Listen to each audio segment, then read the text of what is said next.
sens. Les lois spirituelles sont exactement les mêmes. Donc, juste parce que vous avez été ignorant des lois spirituelles, ça ne veut pas dire qu'elles ne sont pas là. Et ça ne veut pas dire qu'ils ne fonctionnent pas. Ça ne veut pas dire aussi qu'ils seront silencieux à votre endroit. Non. Ils vont marcher, ils vont marcher contre vous ou pour vous. Plutôt, vous réalisez, il est mieux pour vous. Ça sera mieux pour vous. Gloire à Dieu. Combien d'entre vous avez déjà lu l'histoire du roi David?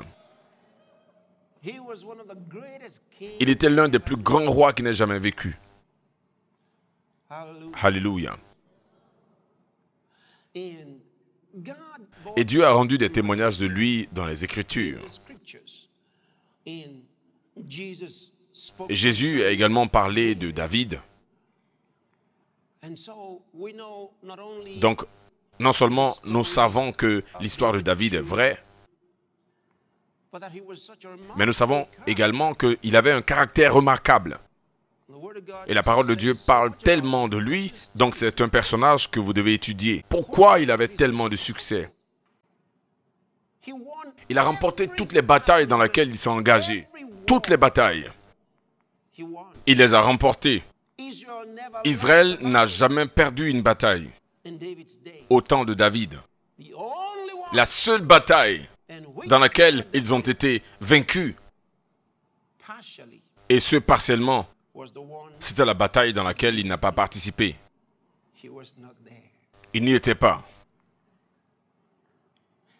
Que ce soit dans le bon sens ou pas, il n'y était pas. Lorsqu'il s'était bien apprêté, il a encore remporté la victoire. Il a remporté toutes les victoires. Comment est-ce qu'un homme peut avoir tant de succès et ne jamais perdre? J'aimerais penser comme de tels hommes. Donc je veux savoir comment gagner dans la vie et ne jamais perdre. Il y a des gens qui sont habitués à gagner, perdre. Tantôt ça va, tantôt ça ne va pas, tantôt ils disent j'ai des affaires, mais vous savez, souvent les affaires, ça ne marche pas trop. Souvent vous gagnez, souvent vous perdez. Ils sont tellement habitués à ce genre de vie. Souvent vous avez la bonne santé, souvent vous êtes malade. Vous savez, pour eux, la vie est en haut, en bas, en haut, en bas. Ça, c'est pas comme ça que les choses devraient être. C'est pas comme ça que ça devrait être. Vous savez, quand je dis aux gens, je n'ai jamais souffert de ma vie, ils trouvent que c'est difficile à comprendre. Parce que peut-être dans leur vie, ils ont été habitués à... Mais moi, j'ai saisi la parole de Dieu depuis que j'étais tout petit. J'ai commencé à apprendre et comprendre les Écritures.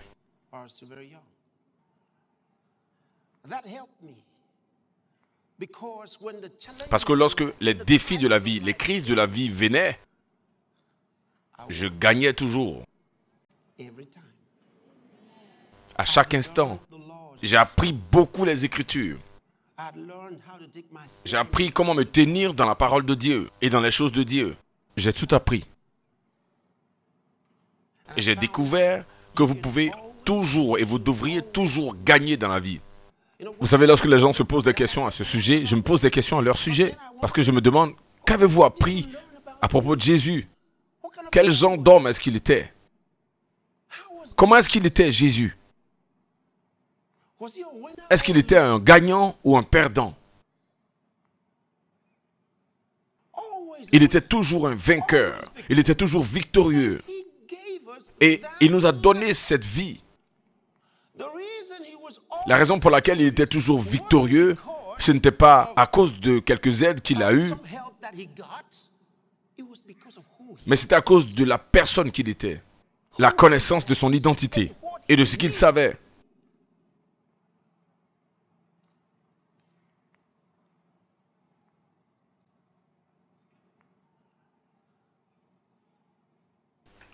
Le succès ou l'échec dépendra de qui vous êtes et ce que vous savez.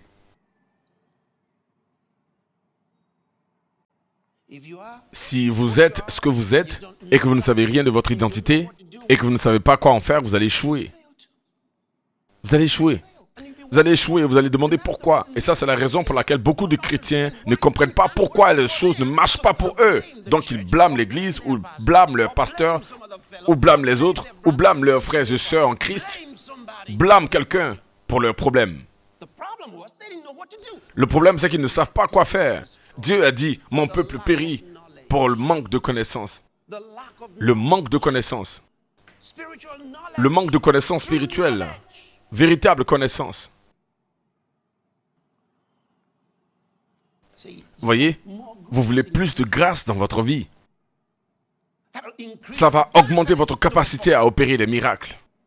Votre capacité à opérer la vitesse de votre vie. L'exactitude dans votre vie.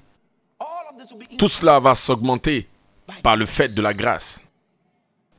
Lorsque vous avez plus de grâce, il y aura plus de capacité, plus de faveur, plus d'exactitude.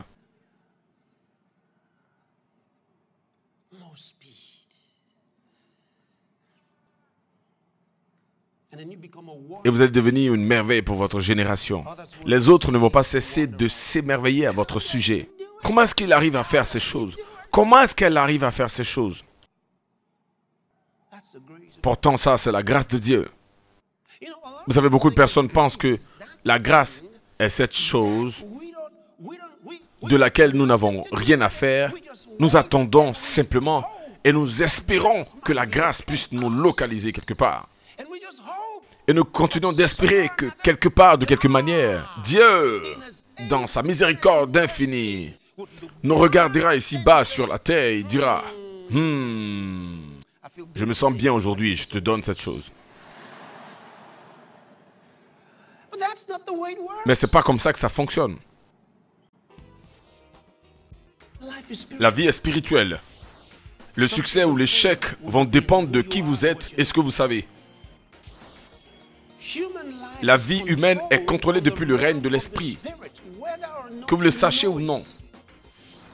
Il y a plein de questions dont les hommes n'ont pas de réponse.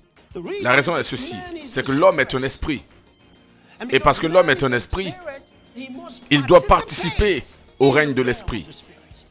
Parce qu'il est originellement spirituel. Donc il y a des choses que vous devez faire. Parce que la vie est spirituelle.